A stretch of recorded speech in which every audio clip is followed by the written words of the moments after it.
Good morning. No, it might not be morning for you.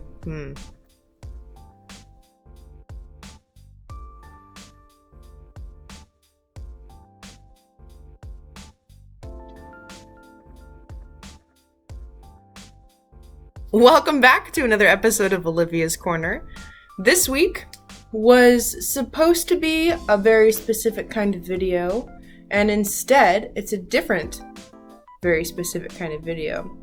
The quality content you signed up for. And if you're watching this and you're not subscribed, go ahead and hit that subscribe button below.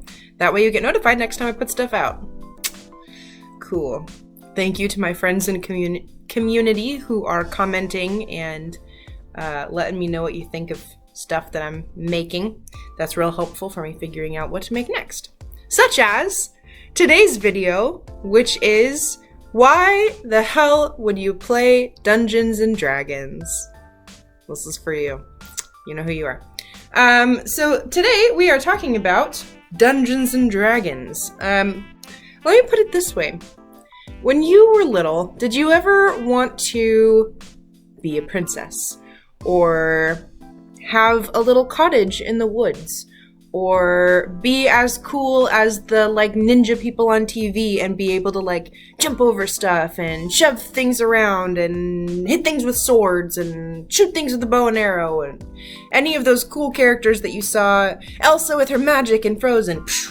Did you ever want to do that? Because D&D is where you can. You might get a kick out of a game where you get to become a different person for a short amount of time, interact with the world, create your own tragic or otherwise backstory, and, talk to people who are also pretending to be other people. If it sounds complicated, it can be a little weird to get into, but you can also just play yourself without technology, and it forms a similar function if you want to. You don't have to put on a whole extra character. One of my favorite observations from Dungeons & Dragons is from the world of Critical Role. It's that no matter what kind of character you make up, you're bringing yourself into your character. I've seen that in Laura Bailey, who can't stop haggling even when she's a character that doesn't haggle. She tries real hard. And Marisha Ray, whose characters all just really care about her friends and really care about their stories, and she's nurturing in different ways in each of her characters. And Travis Willingham, who plays this big rough and tough character, but at his heart of hearts, he just wants his team to make good decisions and he cares about the direction they're going. I could go on and on about the people in Critical Role, and I'm sure you know that, but I've also seen it in other people. I've seen it in myself, in the characters that I play. In Ellery, my little blue sea elf cleric, she's all of the happy morning person that I am, and all of the nurturing, caring, let's make the right choice and heal each other parts that I am. And then I have Asteria, who is all of the fighter in me. She's literally the class fighter, which is that's the way that she fights things. Her whole thing is just called fighter. It's a little silly. But she just defends people. She protects people. And I get a chance to do that. In a world where there's seems to be no justice, I love getting to play a character who can enact some justice. It's healing, or at least a little bit of relief. In fact, my party where I play the Sea Elf Cleric, Ellery, basically just delivered money to help rebuild a town, and the whole way there we were referring to it as everybody's stimulus checks. We were going to be the government that did a good job bringing everybody their stimulus checks. So, you can see what you hate in the real world that's happening in the real world and work into your D&D game ways to resolve those things, ways to enact the good end of that. If you'd rather just escape to a fantasy world, you can also just do that and ignore the rest of the world, which we've done plenty of in all of my D&D games. It's a world where there are magical princes and princesses and literally dragons that can fly around, and you could probably try to befriend them. I don't think we've ever tried. We have one friend, dragon. You can drink poison and not die. You can get cut through with swords and not die. There's a lot less fear of death in this world, I feel like. Because there's a lot more options, and you're a lot more capable of a person than I feel like I am in real life, which is really fun. I definitely am giving off some Gaston vibes today. The only thing I can think of is this meme that I saw. And I'm not gonna tell you because I'm just gonna cry laughing and not be able to say it. Enough distraction. Speaking of escaping into the world, you get to use magic. Magic is an option. You have weapons that are magical. You have characters that can cast spells. I literally can stop people from dying or bring them back once they are dead as one of my characters. I can play music that harms people or heals people. I can have enough money to pay off my student debts in this magical world. Too real? Okay. But even aside from all of the ways that you can escape or help this fantasy world that your character is being put into, the most magical thing about it is the friends we make along the way. I didn't pick up D&D because I thought, oh my gosh, I want to build 12,000 characters. I thought that afterwards, but I picked up D&D because I watched a group of nerdy-ass voice actors sit around and play Dungeons & Dragons. And they weren't just playing Dungeons & Dragons, they were engaging in a community with each other. And I was like, that is more community than I've ever seen in any circles, and I want that.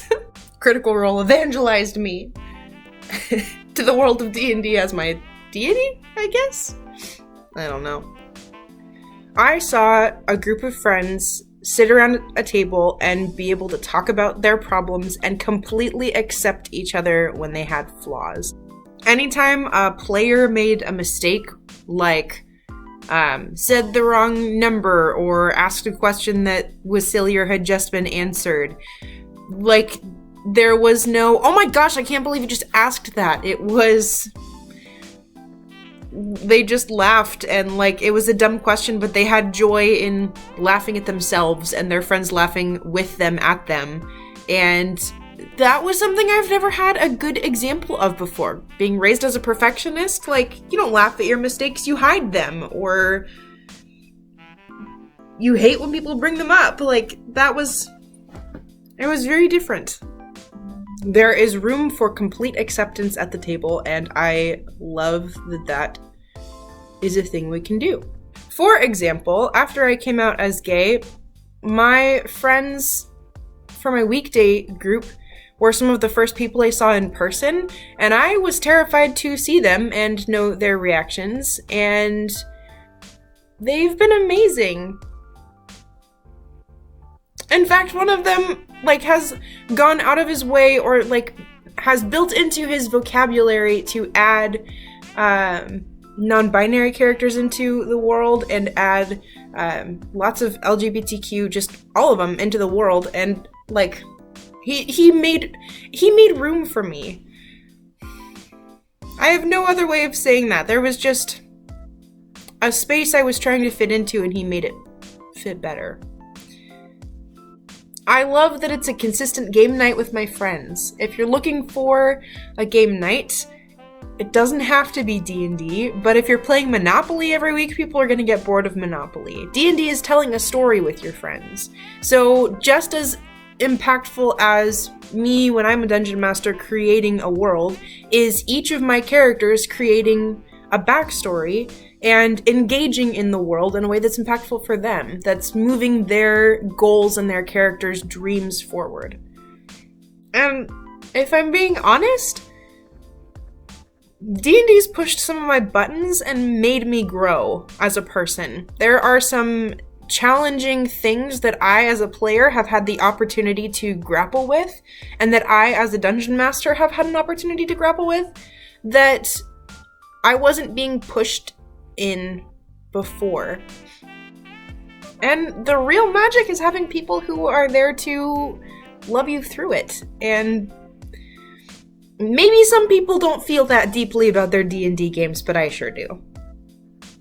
I think that the world of I think people just call them TTRPGs, which is tabletop roleplay games. I think it's shifting. There are a lot less people who feel like you should just have it all figured out and only get to play smash 'em up characters. And a lot more people who, honestly, I think thanks to the influence of Critical Role and other groups that do the same thing, there are a lot of people who are moving in the direction of using D&D to explore things. In fact, one of my therapists told me that there are a lot of people who are adapting Dungeons and Dragons to be a therapy technique for kids. I am so into that. If someone can teach me what I need to do to make D&D therapy, like, I don't think I want to go get a therapy degree, but if I can use, I mean, God, that's my dream. Like, I want to use storytelling to help people, and that's, I mean, I'm looking forward to a day when that can roll out in full force. So, my darling friends, if you are not any more convinced to play Dungeons and Dragons, then I don't know what I'm doing here. And, like, I don't think there's ever been a better time to join a group or start a group or ask someone to play with you or explain it to you, because the world of D&D, from what I've seen, is getting kinder. People are becoming more patient on purpose, and I love explaining D&D.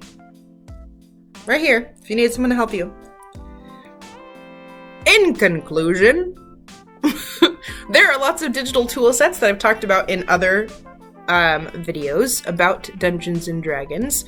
Things like Roll20, Discord, D&D Beyond, where you can build a character sheet. Those are all great options, and there are lots of more.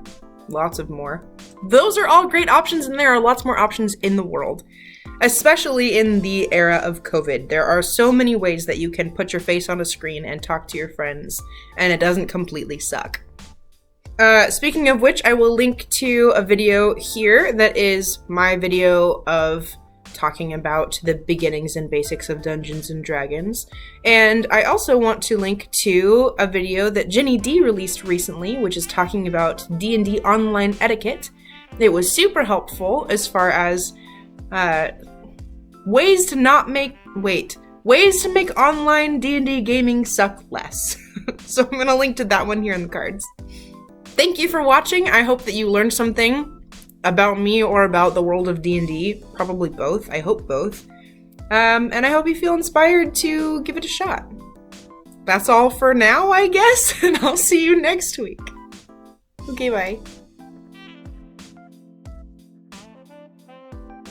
If you stayed tuned this long, I'll give you the meme that I was cracking up about referring to my Gaston appearance. No one eats like Gaston, many wheats like Gaston, no one says this bitch empty and eats like Gaston.